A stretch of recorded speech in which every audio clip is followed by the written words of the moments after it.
আসসালামু আলাইকুম, সবাইকে প্রীতি ও শুভেচ্ছা। আমার ভিডিওর থাম্বনেইলটা আপনারা ভালো করে নিশ্চয় দেখেছেন।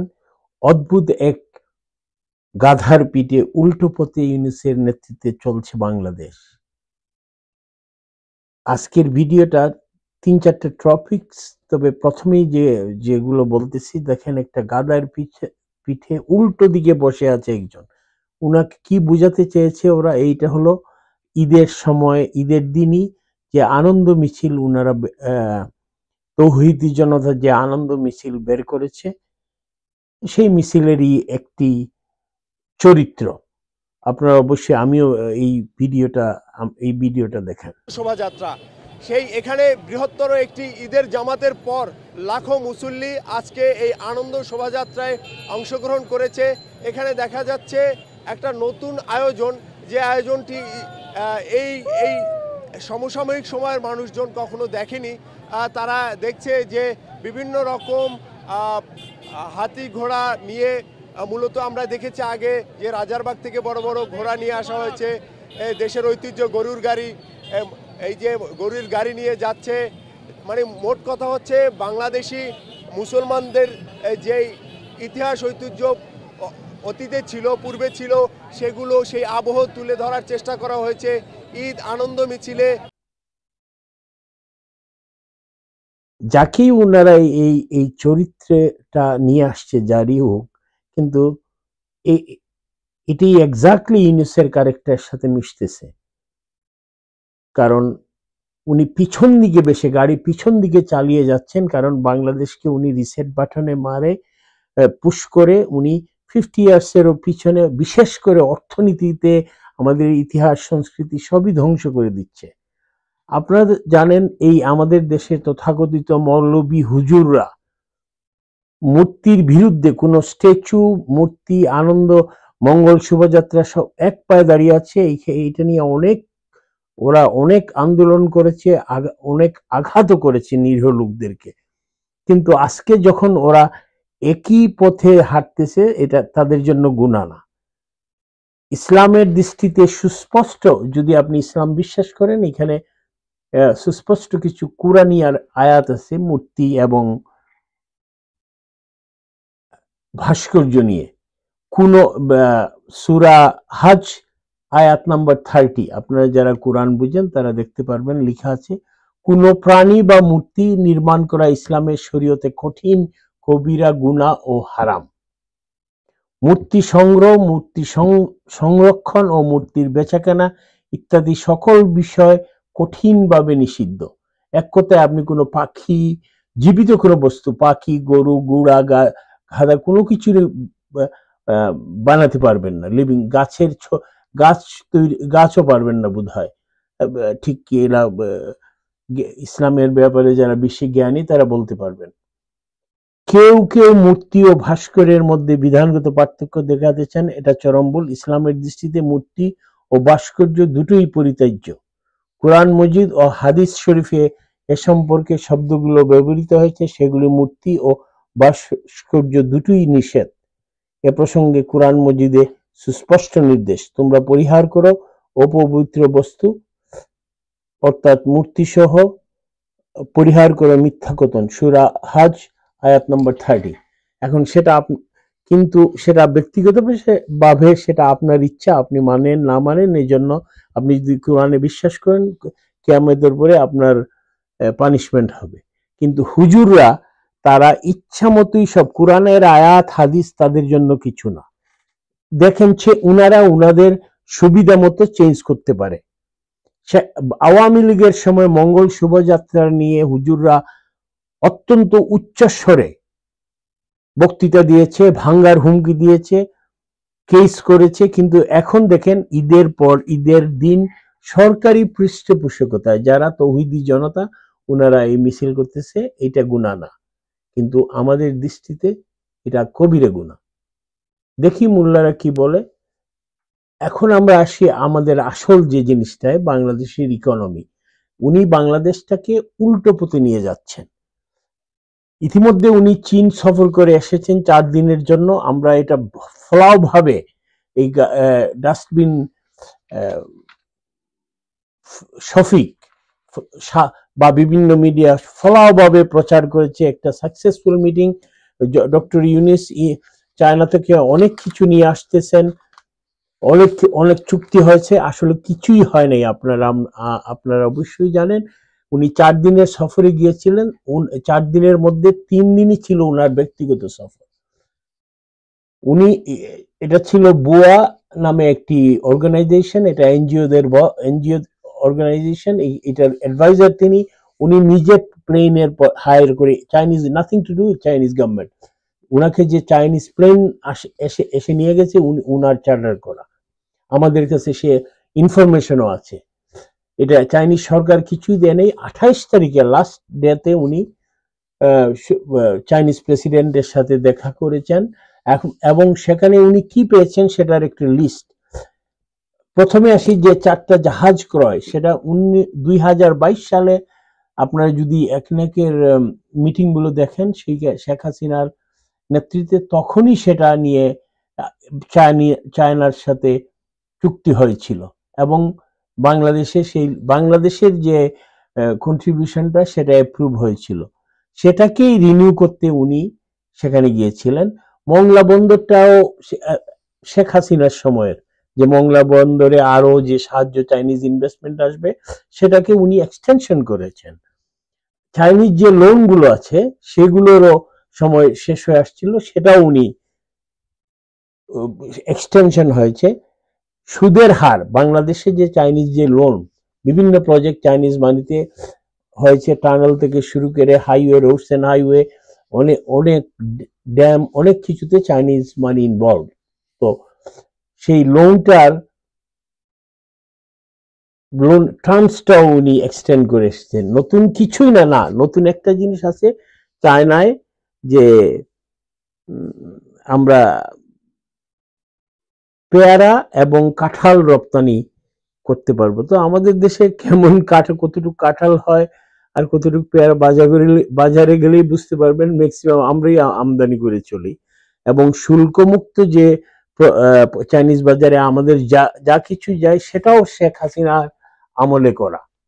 তাই সমস্ত উনাদের সবকিছু একটা গুলক দাদা, মিথ্যার রাজ্য ইউনিসের পৃথিবী গদ্যময়। 24 ঘন্টা উনার যে চেলাচারমন্ডরা আছে, ওরা তো কোনো বাস্তব জিনিসে আসতে চায় না, সবসময় মিথ্যা প্রপাগান্ডা চালিয়ে উনাকে মহান। যেমন ঈদে প্রায় 20 লক্ষ লোক ঢাকার থেকে যায় নাই। নাম্বার 1, ওরা বেতন পায় নাই, ওদের পকেটে পয়সা ছিল না, গ্রামের বাড়িতে গিয়ে না ঢাকায় থেকে ঈদ করেছে। দ্বিতীয়ত, মেট্রোপলিটন পুলিশের IGP, Dhaka metropolitan police commissioner বলেছে আপনার বাসার দায়িত্ব তারা নেবে না, আপনি বাসা ছেড়ে চলে গেলে চুরি ডাকাতি হলে। অনেক মানুষ, প্রায় 25 লক্ষ লোক ঢাকার থেকে ঈদের জন্য মুভমেন্ট হয় না। এই জন্যই একটু লোকজন আরামে যেতে, নিজের গন্তব্যস্থলে যেতে পেরেছে। এবং 2টো নতুন ব্রিজ, যে শেখ হাসিনার অক্লান্ত পরিশ্রমে করা যমুনা রেল ব্রিজ এবং পদ্মা রেল কানেকশন, সেই 2টো উদ্বোধন হওয়ার কারণে ট্রেনও অত্যন্ত সুন্দরভাবে চলাফেরা করতে পেরেছে। ওরা এটা নিয়ে ইউনূসের সাফল্য বললে চালিয়ে যেতে ওরা পঞ্চমুখ। যে আজকের যে ভিডিওর আসল যে সাবজেক্ট, সেটা নিয়ে আলাপ করব। এই মাসেই দেখেন, এপ্রিল মাসে আইএমএফ দল বাংলাদেশে আসতেছে। কারণ গত কিস্তিতে আইএমএফ এর যে $470 কোটি ঋণ ছিল, গত কিস্তিতে সেই টাকাটা ওনারা পায় নাই, দেয় নাই। কারণ আইএমএফ এর চুক্তি মতো যে টার্মস এন্ড কন্ডিশন, সেগুলো ওনারা ফিল করতে পারেনি। আমি একটু পরে শোনাই, আপনারা ভালো করে বুঝতে পারবেন, প্লাস আমার স্ক্রিনে থাকবে।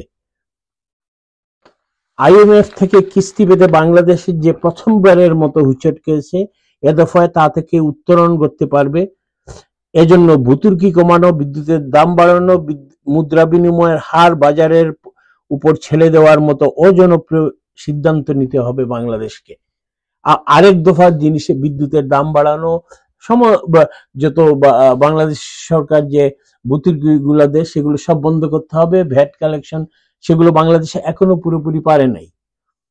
শর্ত পূরণে বাংলাদেশ ও আইএমএফ যদি নিজ নিজ অবস্থানে অনমনীয় থাকে তাহলে কোনো কিস্তি নাও মিলতে পারে। আইএমএফ এর যে চুক্তিগুলো সেটা যদি আপনি মানতে না মানেন, না পূরণ করেন, আপনাকে লোন দেবে না। কারণ গত কিস্তি যে ছিল, উনারা 4 মাস আগে আইএমএফ রিফিউজ করছে, কিন্তু এর আগে জননেত্রী শেখ হাসিনার সময় উনারা 2টা কিস্তি ইজিলি পেয়ে গেছে। এর জন্য তেমন কোনো, কারণ ইকোনমি ভালো ছিল। উনি ডক্টর ইউনূস সাহেব ইকোনমিকে ধ্বংস করে উল্টো পথে, আপনি যেমন গাদার পিছনে উল্টো পথে নিয়ে যাচ্ছেন, সেটা সেই ক্ষুধার একটা প্রবাদ আছে, আল্লাহ ডুল ফিরিস্তা বাজায়। তো এটা আওয়ামী লীগ, এটা এর জন্য আওয়ামী লীগ বিশেষ কিছু করতে হয় না, উনাদের কার্যকলাপে উনারাই ধরা খাইছে। এমন ভাবে ইকোনমিকে ধ্বংস করছে। কেউ নেক্সট গভর্নমেন্ট যেই আসুক, বিএনপি আসুক, আওয়ামী লীগ আসুক, জামা, whoever comes they will have a big problem। কথাটা ছিল ধর্মের কল বাতাসে নড়ে। উনারা নিজেরাই নিজের ফাঁদে পা দিয়েছে।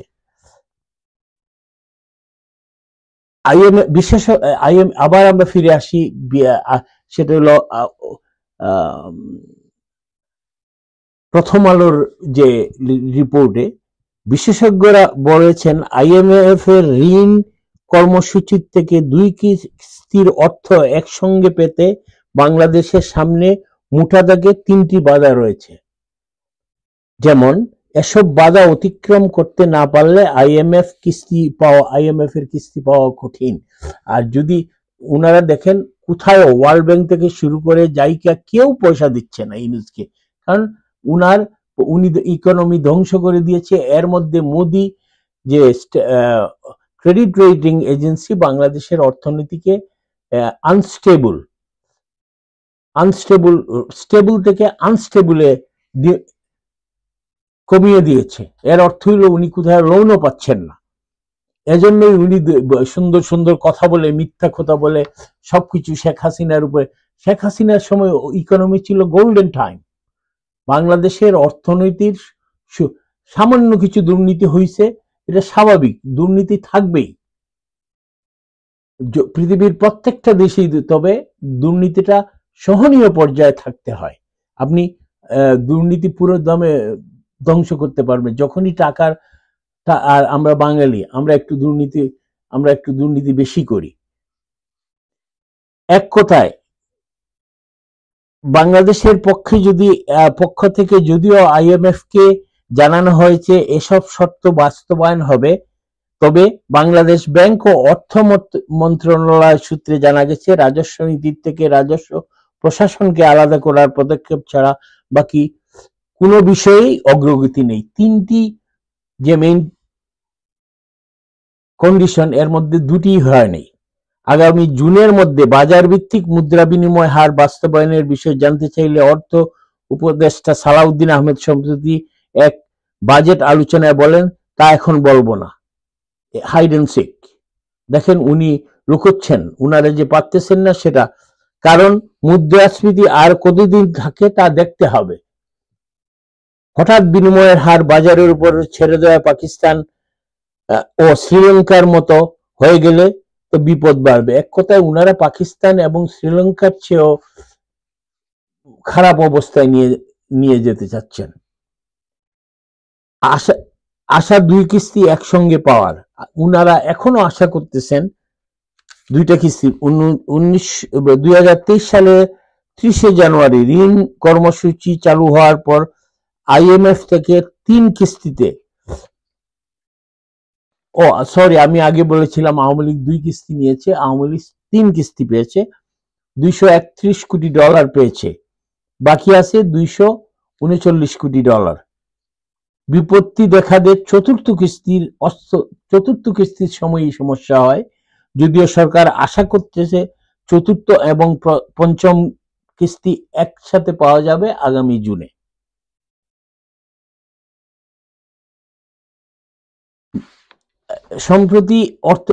সম্প্রতি অর্থনীতি বিষয়ক সাংবাদিকদের সংগঠন ইআরএফ এর সঙ্গে এক প্রাক বাজেট আলোচনায় উপদেষ্টা বলেন বাজেট সহায়তার জন্যই IMF ঋণ লাগবে। উনি আমাদের অর্থ উপদেষ্টা সাহেব বলেছেন অবশ্যই আমাদের এই টাকাগুলো দরকার বাজেটের জন্য। এ কারণেই বাংলাদেশ সরকার IMF যৌথভাবে 2024 এবং 2025 সালের অর্থ বছরের জন্য দুটি কিস্তি একসঙ্গে ছাড়ের বিষয়ে সম্মত হয়। উনারা আগেরটা পান নাই, এজন্য কাকুতি মিনতি বলেছেন যে দুটোই একসাথে যাতে আগামীতে জুন মাসে দেওয়া যায়, তবে উইথ সাম কন্ডিশন। 6 এপ্রিল থেকে বৈঠক শুরু।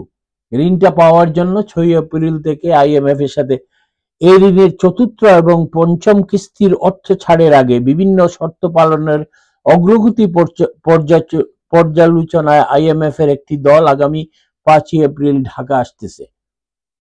দলটি 6 এপ্রিল থেকে টানা 2 সপ্তাহ সরকারের বিভিন্ন দফতরের সঙ্গে বৈঠক করবে।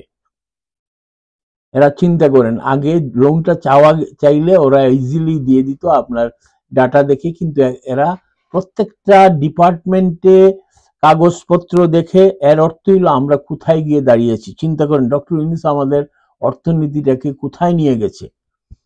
অর্থ মন্ত্রণালয়ের অর্থ বিভাগ সূত্রে এ তথ্য জানা গেছে। এ সফরে IMF এর দলটির সঙ্গে অর্থ বিভাগ, রাজস্ব বোর্ড, বিদ্যুৎ উন্নয়ন, বাংলাদেশ এনার্জি রেগুলেশন কমিশন, জ্বালানি ও খনিজ বিভাগের সাথে পৃথক বৈঠক হওয়ার কথা। এক কথায় আপনার আর কোনো সিক্রেট থাকবে না, এভরিথিং আপনি তাদেরকে খুলে দেখাতে হবে হোয়াট ইউ আর ডুইং। এটা আমাদের দেশের জন্য ভালো, আমরা আরো জানতে পারবে কি ঘটনা কি। বিশ্ব ব্যাংকের ঢাকা কার্যালয়ের সাবেক মুখ্য অর্থনীতিবিদ জাহিদ হোসেন প্রথম আলোকে বলেন মোটা দাগে তিন বাধা না ছুটলে IMF এর ঋণের কিস্তির ভবিষ্যৎ কি হবে বলা যাচ্ছে না। জাহিদ সাহেব বলেছেন যে এই যে 3টি কন্ডিশন না যদি মিট হয় কোনো টাকা পাওয়ার সম্ভাবনা নাই। IMF চায় বাংলাদেশের বিদ্যমান রোলিং প্যাক থেকে পুরোপুরি বেরিয়ে আসতে। অর্থ উপদেষ্টা বলেছেন বিনিময়ের হার বাজারের উপর ছেড়ে দিলে পাকিস্তান ও শ্রীলঙ্কার মতো অবস্থা হতে পারে। কিন্তু আমাদের প্রশ্ন, প্রবাসী রেকর্ড আয় উনাদের একমাত্র সম্বল। চিন্তা করেন উনারা নিজস্ব একটা দেশ কোনোভাবেই চলতে পারে না। আপনি চিন্তা করেন শুধু প্রবাসীর ইনকাম দিয়ে আমাদের এই 120 কোটি 7 কোটি এই 20 কোটি মানুষ চলতে পারবে? প্রবাসী ইনকাম তো উনাদের কোনো কিছু না। উনারা ফ্যাক্টরি প্রায় 8000 ফ্যাক্টরি বন্ধ করে দিয়েছেন। জাহিদ হোসেন আরো বলেন এখন পর্যন্ত রাজস্ব আয় লক্ষ্যমাত্রা অর্জন হয়নি। উনারা যে ট্যাক্স কালেকশন করবেন, ভ্যাট কালেকশন করবে, এটার কোনো কিছুই হয়নি। অন্তত 57,000 কোটি টাকা বাড়তি আদায় করতে হবে। 57,000 এই কয়দিনে উনারা পারবেন না। কিন্তু রাজস্ব আয় বাড়াতে উদ্যোগ কম, রাজস্ব আয় বাড়ানোর উদ্যোগটাও কম। কারণ কোথায় মানুষের কাছে তো ট্যাক্স ভ্যাট কিছু টাকা নেই, আপনি কোথেকে টাকা উঠাবেন? কারণ আপনার ব্যবসা নাই। IMF এর শর্ত মানতে NBR এর নীতি ও প্রশাসন বিভাগ আলাদা হচ্ছে তা বলা যায়। এছাড়া কর অব্যাহতি কমানো হবে বলে বলা হচ্ছে। ব্যবসায়ীরা কিন্তু কর অব্যাহতির বিরুদ্ধে একাট্টা, এটাও সরকারের মাথায় রাখতে হবে। ভর্তুকি কমানোর অংশ হিসাবে IMF এ বিদ্যুতের দাম বাড়াতে বলতে পারে, এটিকে সংস্থার বাড়াবাড়ি বলে মনে করেন অনেকে। কিন্তু মুদ্রাস্ফীতি কিছুটা কমেছে, তবে ভরসা পাওয়ার মতো অবস্থা তৈরি হয় নাই। বিদ্যুতের দাম বাড়লে মুদ্রাস্ফীতি আবার বেড়ে যাবে। IMF চাচ্ছে বিদ্যুতের দাম বাড়াতে, কারণ আপনার অন্য কোথাও আপনি রাজস্ব আদায় করতে পারতেছেন না। এক কথায় আপনাকে যে লোন দিবে আপনার দেওয়ার এবিলিটিটা থাকতে হবে। তো কোথায় গিয়ে দাঁড়িয়েছে? ওনাদের সম্বল শুধু বৈদেশিক ইনকাম। কিন্তু জননেত্রী শেখ হাসিনা বাংলাদেশকে কোথায় নিয়ে গেছিলেন ইকোনমিতে? আজকে এটা সত্যি, এটা এরা যতই মিথ্যা বলুক এরা লুকাতে পারবে না। আপনারা গুগলে সার্চ দিলেই দেখতে পারবেন কত পার্সেন্ট মানুষ দরিদ্র সীমার নিচে বাস করে। আমি 3টা দেশের কথা বলবো, বাংলাদেশ, পাকিস্তান, 4টা, China, Bangladesh, Pakistan, India, China. পাকিস্তানের 35% লোক দরিদ্র সীমার নিচে বাস করে। আপনারা গুগলে সার্চ দিন পিপুল লিভিং বিলো পভার্টি লেভেল। বাংলাদেশে সেটা শেখ হাসিনা 18% নিয়ে আসছিলেন। কোথায় 36%, বাংলাদেশে মাত্র 18%। ইন্ডিয়াতে 9% লোক দরিদ্র সীমার নিচে বাস করে, আমাদের 18%, পাকিস্তান 36%, চায়না 0%। এটা চাইনিজ যেটা ছিল না 72 পরে চাইনিজ সেটাকে 0% নিয়ে আসছেন। যেমন শেখ হাসিনা 50% থেকে 18% নিয়ে আসছিলেন ইকোনমি। এইটাই শেখ হাসিনার জাদু। আজকে এই ইউনুস গংরা শেখ হাসিনার কৃতিত্ব চুরি করতে চায়। আজকের জন্য এইটুকুই। ধন্যবাদ। জয় বাংলা, জয় বঙ্গবন্ধু।